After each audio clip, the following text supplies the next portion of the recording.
all of that stuff just goes away. You don't need that. That's the stuff that I'm so passionate about, to be able to just, I want to enlighten you so that now you know. And at that point, that's the reason why we've said now, Christian, that we don't sell roofs. This is a service. We empower you with this information, and we empower those who want to potentially partner with us or future franchisees. We want to empower you with that information. And at that point, then it's your call. Like, we're not selling anything anymore here.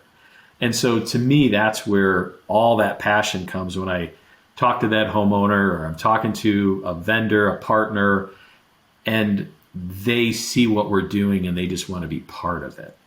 Because what you're doing in that community is so incredible, with all these stories that I've heard with homeowners and what they were able to do with this other money. So the other driver for me, Christian, it's not about, hey, I want to have 200 or 300 of these locations all nationwide. It's because right now there's homeowners, when people watch this and they go down the street and the roof is loaded, that means that they signed a contract and someone's going to come install that home. I know that they probably spent $3,000 to $5,000 more if we were not in that community.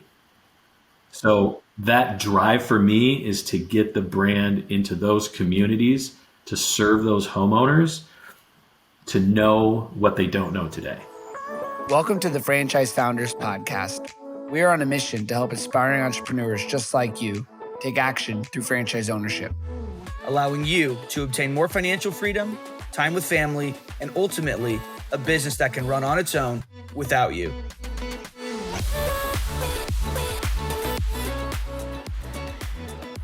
Welcome to another episode of the Franchise Founders Podcast. Super excited about today's episode. I've got my co-host Christian Dadulak here. Christian, how are you?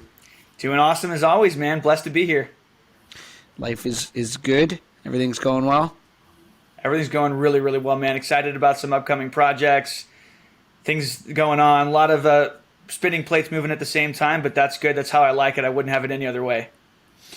Yeah. Well, I see you all over TikTok putting out great content. And, you know, I just put out a post today that was about the internet. In 1994, there was a news channel, and they're like, what's the internet? I don't think it's going to be a thing. And, you know, about how, like, then it was Facebook. Only young people are on Facebook. Then Instagram. Only young people are on Instagram. Now TikTok. Only young people are on TikTok. But the truth is, there's actually much more people on TikTok than ever. The audience is going up. And I just think you're doing a great job with what you're doing with that content.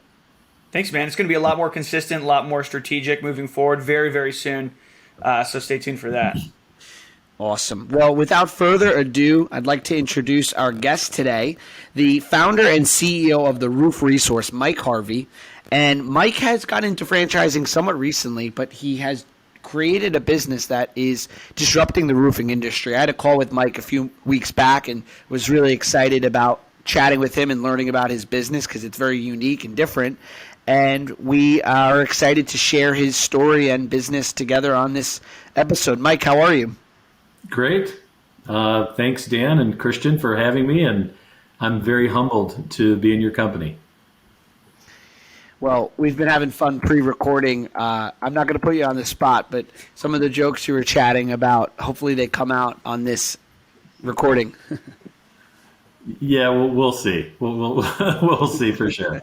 We'll play it by ear, huh? I mean, I love the one you told. Maybe that'll come out, but yeah, Mike. I mean, for those in our audience that maybe don't know, you aren't familiar with your work and your background. I mean, it sounds like you've had an extensive career in the sales world, in home services, and so, you know, we don't want to do your bio for you. I think there's no better person to explain kind of what your background is than you. So would love to learn a little bit more about how you got your start in business and how you got to where you are now. Yeah, great. You know, so kind of real cliff note kind of thing. Most of my career was in, you know, sales management. I worked for a top internet company called Wow for many, many years. Was able to help scale the organization, build out sales teams, and create sales systems and processes that I then was to take it across the country. And then we employed it into 10 states and 17 markets. It was a fantastic career with the company. Learned so much from my mentor, who I still talk with this day, is Colleen Abdullah, an amazing woman, amazing insight, leadership, and a lot of what she impressed upon me during that time is what I still utilize today. And then I had left that company. I worked about a year with another company in the telecom industry, doing contract work for a year. And then a young man who worked for me, was one of the top sales guys, kept on asking me about getting into the roofing industry. And, everyone who knows me, I, said, hey, there's a million ways to make $1 million. And I'm not interested in the roofing industry whatsoever. I'm afraid of heights, so, hey, I can't do it. And he caught me at the right time, though, because I transitioned out. I started a consulting company from sales. And I said, you know what? I don't know what I don't know. So let's do something and let me just go out. And again, many people have heard me say, you got to get uncomfortable. That's where you grow, is getting uncomfortable. When everyone's in that, you call it the comfort zone, you're not growing. So the next 3 weeks after we partnered up, we did $186,000 in 3 weeks. And at that point, it wasn't about so much the money. It was really about the dynamic of, this is a retail sale happening at the home. It's not about the roof and the shingle as much as creating the influence and creating the trust and having that conversation at the table that you can get people to sign. So over the next 9.5 months, we did almost $1 million together, just the two of us. But that's when I was like, I'm becoming part of the problem. I'm not the solution. Even though that I thought I was the solution to go into the home, I said I'm not. And I've listed on our website, theroofresource.com, my Jerry Maguire moment, I call it, when I walked out of a home and I just said, I can't do this anymore. This is not right. I'm $13,000 for this roof and I can install it for $6,200. That's just not right. And on the heels of that, last piece here which was the significant part, was I had family that needed roofs done, and they live back to back, like neighbors. And while I was installing their roofs, I remember the day that I stood in the driveway and I looked at my grandmother's home and I said, you know what? This would be really cool if I could deliver this experience to complete strangers and give strangers cost for their roof. And that was the moment that I then spent probably 3.5 to 4 months, just what I would always say is, wave the magic wand. How would you do it without any other outside influences? And I created the Roof Resource. It's fantastic. So let's dive into that a little bit more. I think when a lot of people think of any contractor, if you've ever used a contractor, most people immediately think, they're unreliable, they don't show up on time. If they do show up, they're smoking on the job, very unprofessional in many cases, don't answer the phone. So all of that stuff I think is pretty common knowledge, but what are some of the other key problems within the roofing industry that you felt like you were being a part of the problem, and then you had your Jerry Maguire moment where you're like, I'm not doing this anymore. I don't think that this is the right thing to do. There's a better way to do this. But what were some of those problems where you're like, obviously you mentioned, wow, the cost of this roof is minimal compared to what we're charging for it. But can you just walk us through that a little bit and what you see as being some of the major problems within the roofing industry that you're looking to address? Yeah. So first of all, it's the 800-pound elephant. And everyone is, what's this cost going to be? What's that price going to be? And then it gets into trust. Can I trust that these people are going to do a good job? It's promoted it throughout every industry almost that the homeowner needs to go out and get minimum three quotes from 3 different companies. And so you have homeowners spending 6 to 8 to 10 hours meeting with different companies who are then proposing different products because they have their own vested interest in this brand. So now this Wonder Bread is the best slice of bread that you'll ever taste. Don't think of, Aunt Millie's bread. This is the bread, right? And so you've got confusion going on there. You've got price confusion. And so what happens is that then the homeowner is like, well, then who do I choose? And they've been coached, throw out the highest, throw out the lowest, and go somewhere in the middle.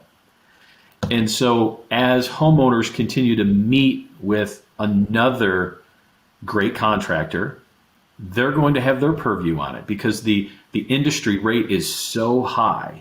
The profit margins are so high. And again, I'm not taking away from any company that's doing it the regular retail way. That creates all this confusion. What brand do I have? Why? What is the warranty like? What's the workmanship going to be like? What do I get to choose? Why do I get only choose this brand and only a couple different colors of shingle? Why can't I choose from every brand? And there's all this interest that the contracting company has. And so they have set this up so that when they come in, it's about how do I get Christian to sign with me today? What kind of influence can I bring in that hour to 2 hour meeting that's going to make you feel comfortable? And I'm going to give you a price. And most people have heard this before. Well, Christian, what was the price that you expected to pay for a roof? That is probably the most important and damaging question that a homeowner can answer because it really sets the tone of where, well, I thought this roof was to be $18,000. Oh, geez, I've got this customer. Because if I can say, hey, I'll put a yard sign in your yard and save you $500 or $1,000, or give another $1,000 or $2,000 off, the homeowner doesn't know what they don't know. And so now you're thinking, wow, that sounds like it's a really good deal. And I like Christian. I like Dan. They're good guys. Okay, let's do it. And that is what every homeowner goes through every single time. Yeah, it's like never be the first person to throw out the number, right? Because then it anchors it in and and it's very easy to fall back and say, oh my gosh, they just led with this massive number. And then you look like the hero if you could cut it by any very minimal amount, and then you look like you're Gandhi basically. And in reality, you're still making off like. And I'm all for people making money in business, and provided you're doing the right thing for the customer and all of that. So I'm not going to harp on that, but I do think that from a consumer advocate standpoint, making sure that the consumer knows exactly what they're getting, they can compare apples to apples, and I think that. It's kind of like me with a car. If I go into an auto dealership, I'm not a car guy personally. I don't know what the heck is going on under the hood. You could tell me anything, and I'd be like, oh, okay, I guess that's what it costs, right? And I think it's probably very, very similar in the home services space, and more specifically, it sounds like with roofing. It is. And so when you have, it's the biggest fear, right? Because it's also one of the biggest investments. After you purchase the home, it's my roof. And, neighbors start talking to neighbors, and I paid $30,000, and the prices are all over the place. And it's so confusing. And so the roof resource removes all the confusion, removes all the complexity, is completely transparent, allows homeowners to see where every dollar is being spent. And we do it virtually, which then people, respectfully are going, how do you... I just had talked to customers yesterday. They're like, how are you going to measure my roof and you're not coming out? Again, that's the older way of going out and throwing a tape measure on the roof. And there's roofing technologies and systems that we have in place that we're able to do that. And so it's changing. And also in that, we went through, obviously in 2020, there was, a massive, COVID. And that really changed this dynamic of people not wanting to interface with anyone. And how are you going to do that? And so I think all generations started getting used to Zoom and Google Meet and Microsoft Teams, and companies were able to adapt and evolve to create great efficiencies over, meetings like this. And so my company, we embraced all those tools and all those things to bring about a service for homeowners. I think that when you think about price transparency, or like the idea that pricing and price transparency continues to emerge. I mean, really, roofing just has not caught up to that level of transparency that most products and services have now, right? And so you're providing people with that transparent pricing structure, which is just the trend across all business, right? Look at hiring, right? When you hire people, remember like back in the day, I remember my dad used to say like, "Oh, you can't talk about your salary. You can't talk about my salary with my coworkers. That's like you get fired for that." Right now, it's like illegal. I think I don't know if it's illegal, but it's highly frowned upon for an employer to tell someone they can't talk about their salary, right? So transparency and pricing and products. So to me, roofing just catching up to that. And Mike, when we spoke last, like I didn't realize as I learned about home services across all types of home services that roofing is probably the most cutthroat, sales-driven business, knocking on doors, trying to sell you the roof, chasing storms. I think it's an amazing business. I love it very much. But what you're doing is you're providing a just to the point, here's what it costs. You're gonna do everything on your own, but we're gonna guide you on how to do your roof properly. Well, and matter of fact, Dan, we're going to do it for them. We hold their hand through this whole process, so they're not actually doing anything. They're not having to contact a roofing company. They're not having to worry about a permit. They're not having to worry about the dumpster company. We have all of our preferred partners. They're already we line it up, and all they're doing is just saying, "Sounds good, sounds good. Hey, this looks great." Right. Their homework is that they actually get to take time and shop the best quality roofing systems. When they go to our website, they click on Choose My Shingle. They get all the top brands, and they actually get time. I've had one of our clients, Emily, it's all, let's say her first name, and bless her heart, she had 5 quotes, by the way, 5 estimates. We were $4,500 less than her lowest estimate. So she had them from about $14,000 to $27,000, and we did it for like $9,100 or something. But then she took 3 weeks, which was great. She took 3 weeks because her and her husband were, the siding of the house was a certain way and then had some brick exterior. And so they really took their time to think about what shingle is going to look the best, rather than the other way, which is when someone's there, they're there to pretty much get your signature and you're picking a color and they're locking it in and then you're gone. So it's another level of service that we provide, is that they can actually take their time and go into our the building supply houses, which a lot of people don't know that you can do, and take boards home and get more familiar with the shingle if you want to. And we've done 250 homes already, and I would say maybe 5 or 6 customers wanted to go into and actually see the shingle. They're more or less just, hey, I want to see the color. I want to see how it, is going to look on my home. So, and they lean on us for that. But we're a full service. We handle everything. It's just that we do it a little bit differently. Not to get into some of the secret sauce here, but we do it a little bit differently. And of course, we're in that FDD mode right now. So, but it's when you read the reviews, you'll see the reviews, and they'll be like, the process is so easy. It was simple. It was fast. Very communicative, and at the end of the day, it feels so good because I want to say now, Dan and Christian, we are over $1 million of saving homeowners. That's from their lowest estimate. Wow. So I've had clients signed on the dotted line within 3 days right of rescission here in Michigan, call and cancel because I'm saving them $13,000 from the deal that they were just about to pay. And that's just one of many. And so when these homeowners call you up, and it kind of, it's like, when you're doing the right thing, it really does move you, because it's not about the money. It's just about do the right thing. And I get a little choked up with that, because when they're like, Mike, thank you so much. I can take my mom to Hawaii now. Mike, I put in a pool. It's on my site. I put in a pool for my kids. They're the benefactor of what you did for me. That is like amazing. That to me is like more so than what we're doing.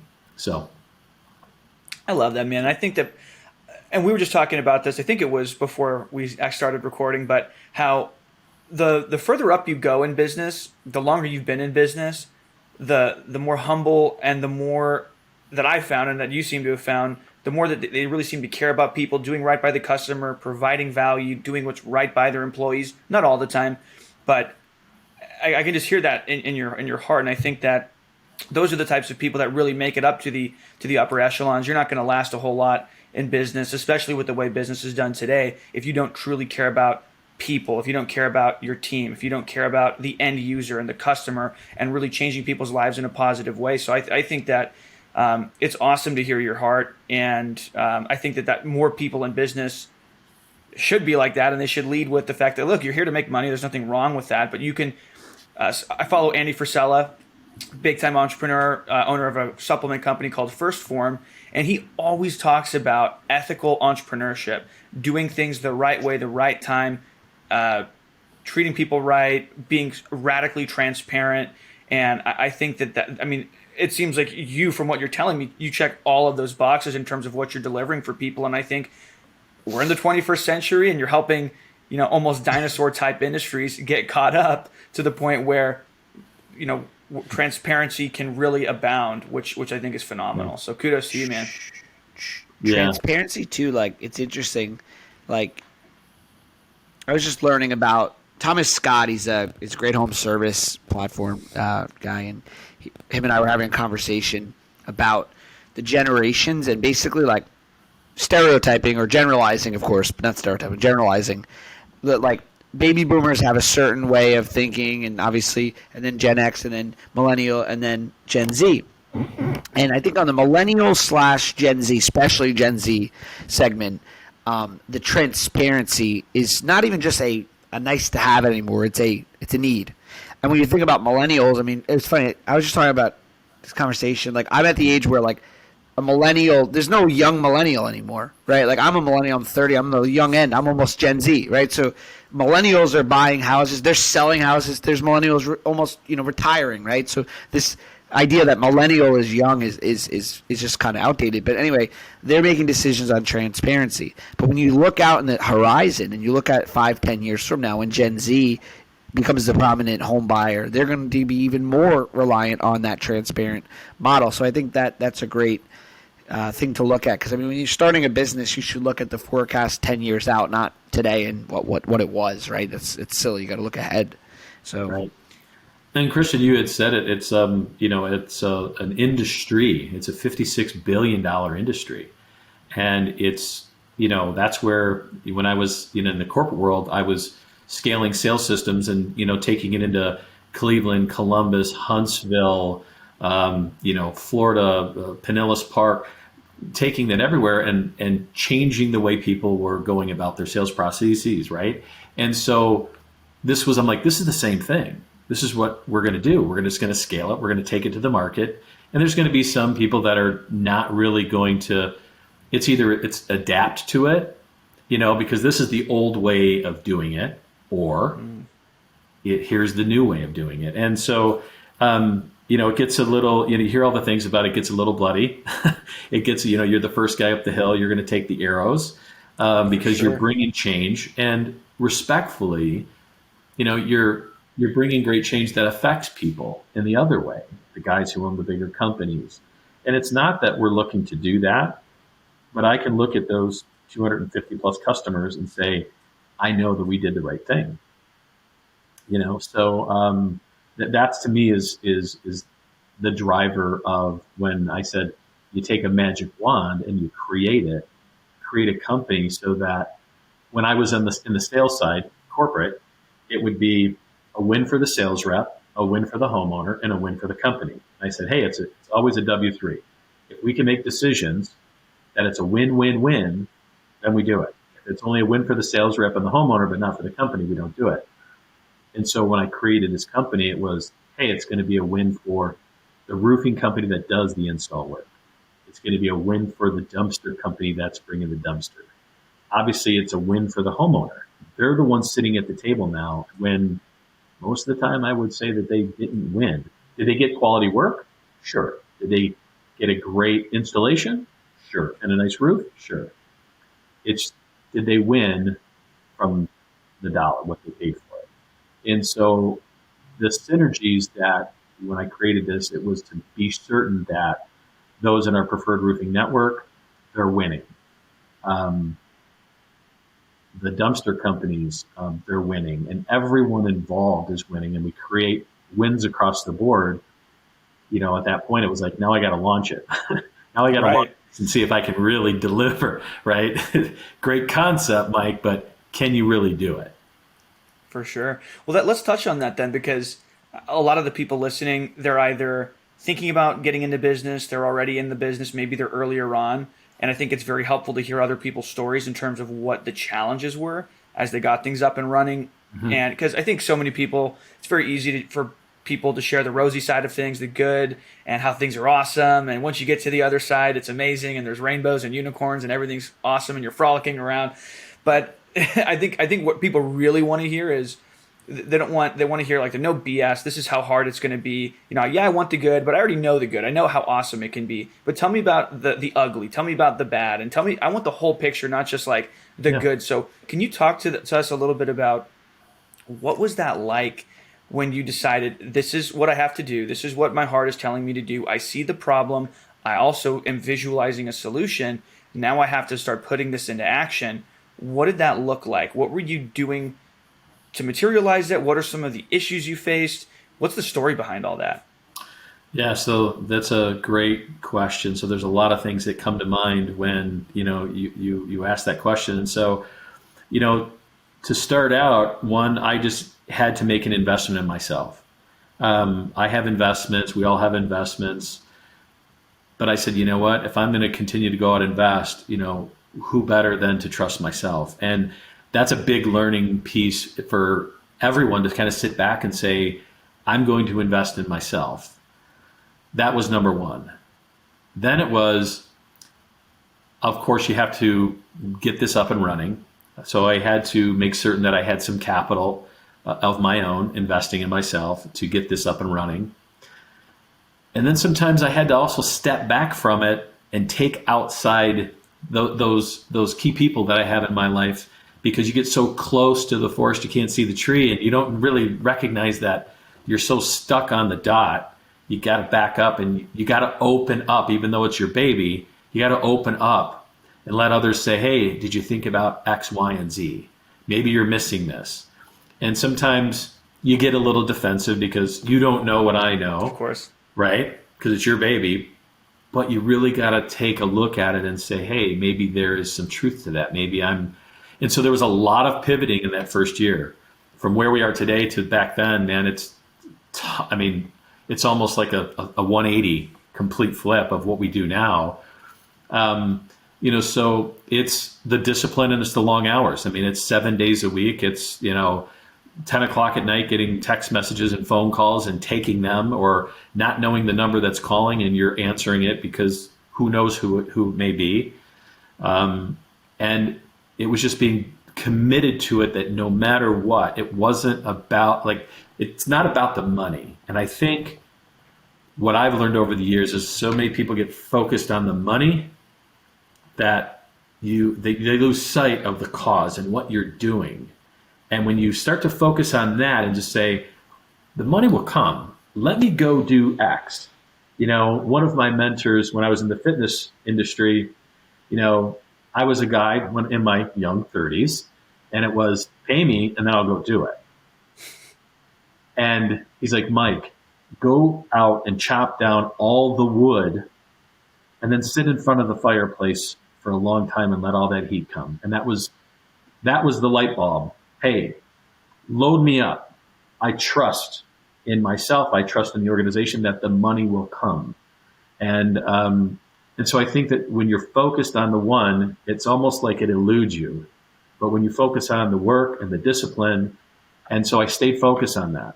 I stayed focused on how do I create a better experience, getting feedback from customers, long hours, not taking any money and being able to self-sustain myself, because you're not taking any dollar from the company. Every dollar you get, you're investing it back in.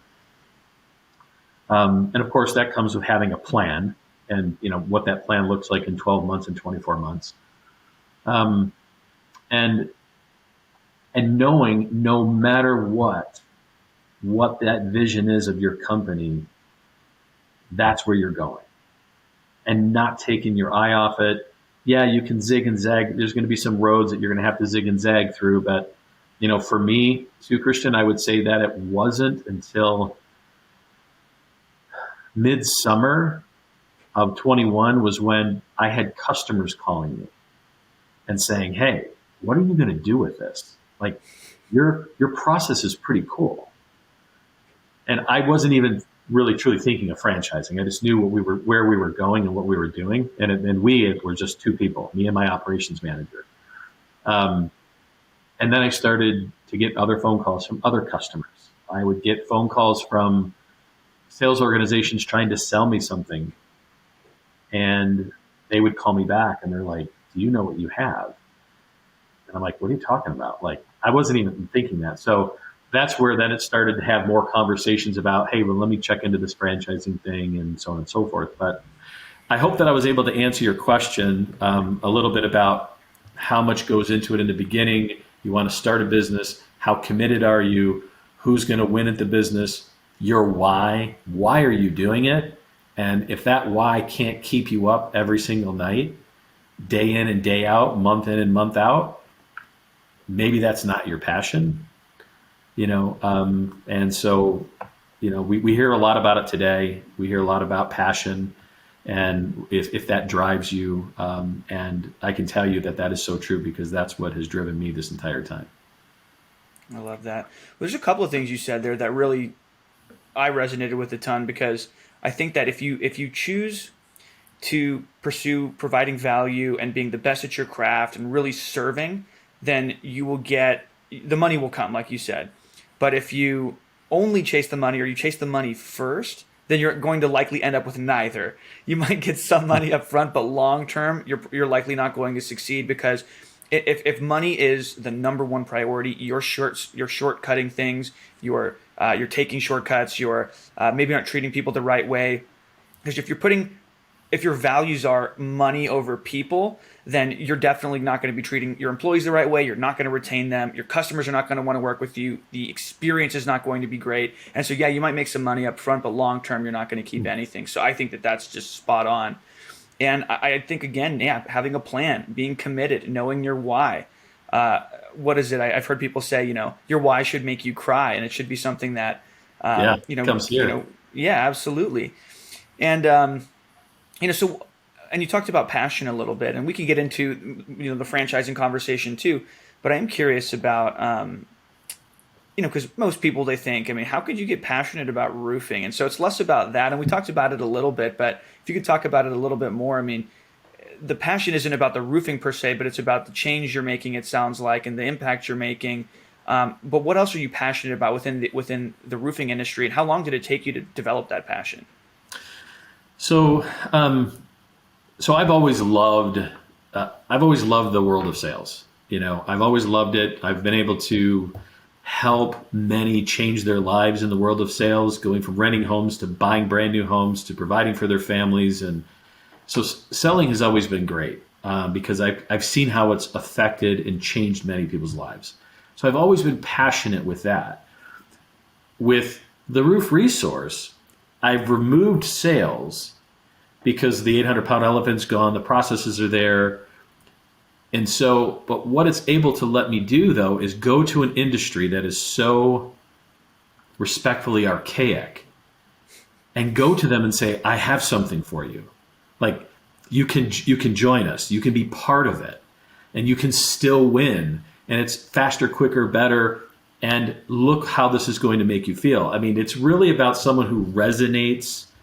And today we get phone calls across the country from people that have looked at the website, they see what we're doing, and they believe in that core value of doing right by the homeowner. And, so that's what drives me, because it's like when you know that you've got something that's great for someone, you want to be able to deliver, you want to be able to take it to them. You want to be able to provide them. It's a lifestyle change, right?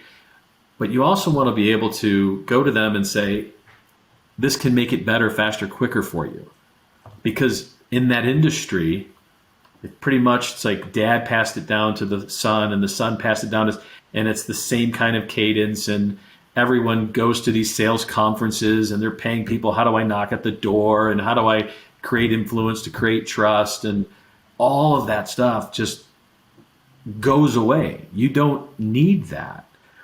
That's the stuff that I'm so passionate about, to be able to just, I want to enlighten you so that now you know. And at that point, that's the reason why we've said now, Christian, that we don't sell roofs. This is a service.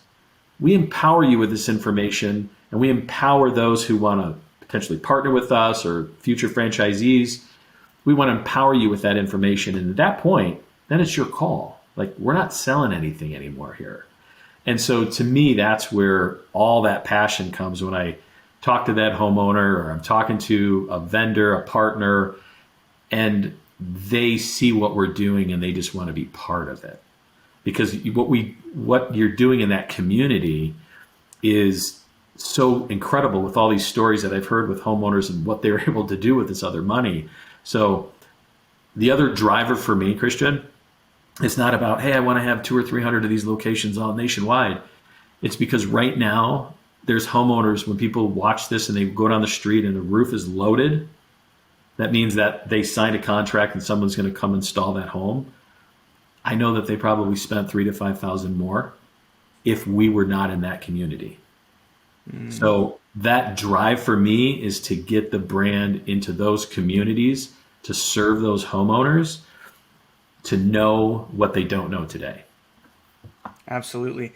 It's funny because, I consider myself not so much a salesperson these days, but more of a consultant. But I've been the sales guy. I've knocked on doors, cold called. I've done all that stuff, and it takes a lot of grit to do that.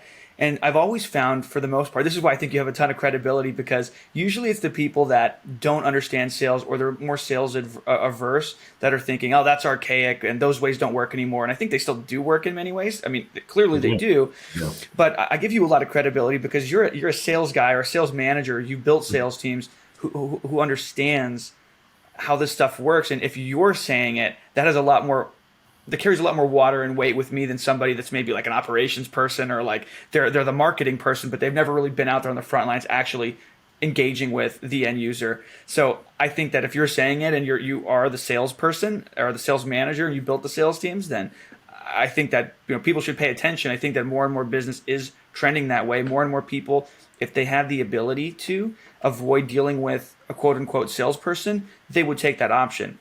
And I think that business will continue to trend that direction for sure.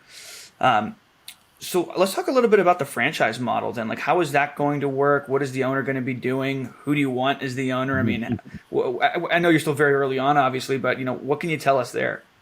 So obviously we're in the midst of this FDD, and so we're just about to land that and register with the state of Michigan. But I can tell you today that we've had teachers, police officers, existing roofing companies, existing home inspection companies, home improvement owners, marketing and sales guys, people who do marketing for roofing companies. And that just happens every week. Someone's reaching out, hey, you know what, I've heard about you and I'm in Tennessee. We want to be part of that network and we want to do the work for you guys. I've heard about it. As soon as you are ready, we want to sit down. So, because it's a lifestyle change, right? I have been doing this for the last 2 years, and I've been, on the beaches down in Panama, in Florida, and sitting on my balcony, talking to a customer, taking care of their roof. We've onboarded them. I've been in the hills of Tennessee. My operations manager goes and she camps, got her fifth wheel, and she's handling the operations side. So on the business side, if you've got internet and laptop, you can do this anywhere. You don't physically have to be in that area. So who can this be for? I don't want to cast this wide net that it's for everyone, because you do have to have the discipline. You do have to have that drive. We want them to see what the mission is of the company and to know that, hey, we want to be part of that. We want to bring great change to our community. So it attracts a lot of existing roofing companies. And the reason for that is, in the roofing world, it's a cash flow business. It's sell a customer, get a third down, pay down some receivables at the build house, and it's cash flow, and pay your workers and so on and so forth. So our model removes all of it, just completely gone. And so there's been a lot of interest, and we're excited about these next couple of months and what we'll be able to do here in Michigan. So I think it's super exciting, man. I'm really excited for you. Excited to see how you guys grow and start to see you guys all over the country making a big impact. Before we wrap up here, I guess a good way to wrap up would be, what are some pieces of advice, one piece of advice, or maybe a handful of little mini golden nuggets that you can leave the audience with in terms of if they're thinking about buying a business or if they're very early on in their business journey, what are some golden nuggets you can provide to them so that they can succeed, get into the right business? Maybe it's a book or some kind of resource they should be paying attention to. Whatever you want to leave us with, I'll let you have the floor. Well, I would say that because of where I was at, and I only can speak from my personal experience, that's really something that resonates with you. It really comes down to what is it that they want to do and spend their time doing it. Because we all have the same amount of time every day. We want to be able to have balance in our life. We want to spend time with our loved ones and our family and friends and still have balance. Do you want to, buy a job, or do you want to buy something that you feel good about? And when you wake up, you don't wake up and go to work. You wake up and you do what you love, so it doesn't feel like work. And so when you're looking to buy that business or get involved in something, that would be the very first thing that I would want to see if I could shadow it. I would want to explore it as much as possible. And is it resonating with me? Because, we're all humans, and feelings mean everything. And so if it's, you ever meet someone, you talk to them, and you just get this vibe from them. We feel it, and you will feel like this is something really good for you. And, I was just talking to a gentleman who owns 5 Crumble, franchises, and we were talking about the roof resource, and he does some other things, and he's definitely intrigued about it. But we just kind of vibed on the phone. It was just, we just kind of it just was picking up, and everyone, I think, should start there. Start with what interests them. Don't go into it thinking, hey, what's my ROI? How much to get in, and what am I going to make? Then, again, if that's your motivation, if you're truly, you've got a lot of wealth and you're just looking for your return on investment. But if you're looking at something else differently, a lifestyle change, that's really where you need to look. And you guys know too, there's a lot of the franchise meetings that they have, and people can go and explore. There's so many things that are out there. So, but I would start with themselves, because you start going to books and you start listening to podcasts, sometimes it's like you're getting convinced in a way. Right. You're getting fed. Right. You're getting fed. It's like, really take some time, for yourself to really see what you want to do. So I don't know if that's a nugget or if that's a stone. I think that's a stone. I mean, in a good way. Like, I think that's an amazing piece of advice, because I think something, I'll wrap up by saying this, something an old mentor of mine told me was, you need to be doing something that if you're at a cocktail party somewhere and you're talking to somebody, whether it's a friend, family member, or even someone you've never met before, you can get excited about what you're sharing. When somebody asks you, what do you do, Mike? What do you do, Christian? You can say, I do this. You can confidently, proudly proclaim it. This is what I do. I'm proud of what I do. Here's why I'm proud. Here's why I'm excited. And you have that passion and energy behind you. If you can feel that way, and the business could be anything. The widget, I think, is less important as the feeling. And right. No one's here saying don't calculate your ROI and don't consider that. But like, the first thing is you need to figure out, can I be proud of what I'm doing? And can I get excited about it? And almost to the point where, I say don't do this, but to the point where you almost want to start word vomiting on people because you just can't contain your excitement. Right. You're like a ball of energy that wants to explode. Right. And I think that is the thing that people need to find before they, start thinking about, like, what is the industry or how much money can I make? Again, all important stuff. But at the end of the day, I think what you said is just so spot on. figure out what it is that's going to give you that feeling and give you that sense of purpose. Because I think a lot of people in life, they think happiness is being able to just be on a beach, not have to work, not have to answer to anybody, not have zero responsibilities. I think at the end of the day, what happiness really is purpose. And seems like you found it, Mike. It seems like you guys are just getting started. Really excited to see where it goes. But love the conversation here today, and thanks so much for coming on.